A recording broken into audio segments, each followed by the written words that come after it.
My kids helped me frost the cake. Chocolate ganache, homemade layers, their tiny fingers smudging the piping. They even wrote the card, "Happy birthday, Nana, we love you."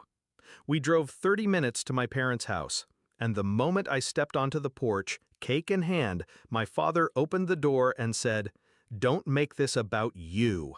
No hello, no smile, just that, cold and clipped. I nodded, set the cake down on the entryway table, kissed my kids on the forehead, then I left, didn't even close the door behind me. 15 minutes later, my sister texted, "Why did the bank decline Mom's card?" I replied, "She said not to make it about me, so I didn't." It started 6 years ago. Mom had just recovered from her second stroke. Dad couldn't handle the bills, the logistics, the house repairs, so I stepped in. Power of attorney, joint bank account to help with payments, medical coordination, grocery deliveries, weekly check-ins. I handled it all because I thought that's what love looked like. But I wasn't a daughter in that house. I was the help. They still called my sister the baby, even at 35. She flew in twice a year, showed up empty-handed, left with heirlooms. She wasn't expected to do anything, which meant everything she did was praised.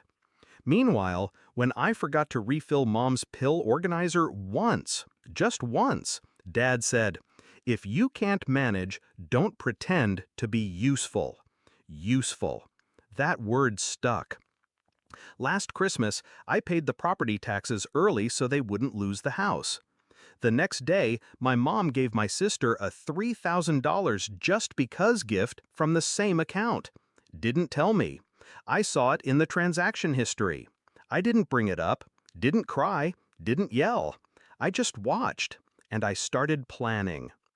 3 months before her birthday, I transferred control of the joint account back to her name.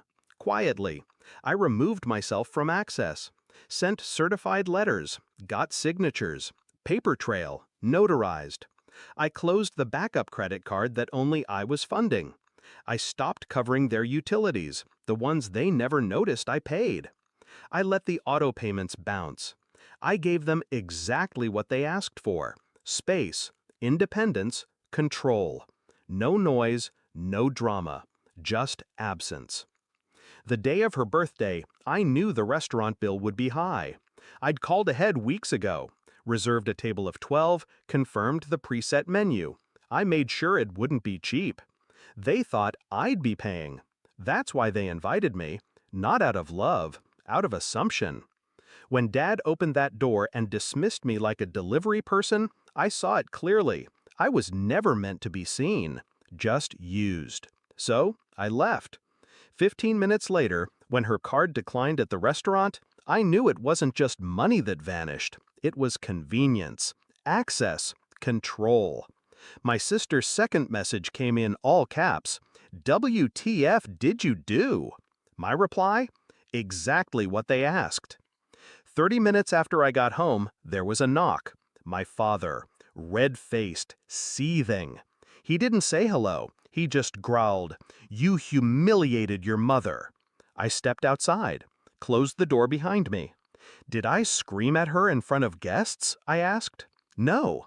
Did I cut off her access to her own account? No. Did I tell her not to show love in front of her own children? He flinched, just slightly. Then I didn't humiliate her, I said.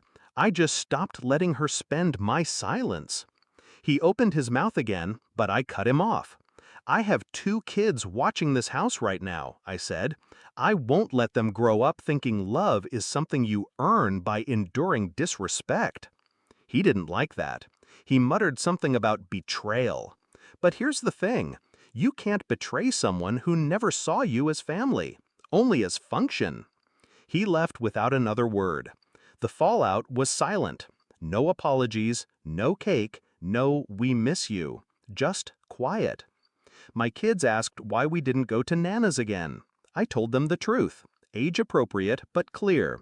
Sometimes people don't know how to be kind to others unless they're in control, and we don't reward that. They nodded.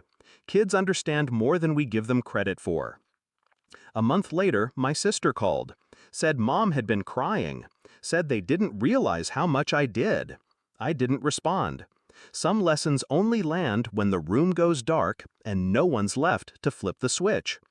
This year, I made a cake again. Same recipe, same frosting. This time, we shared it with neighbors, people who say thank you, who show up, who don't need a power of attorney to remember love. She told me not to make it about me. So, I didn't. I made it about respect. And that's a bill they still can't afford.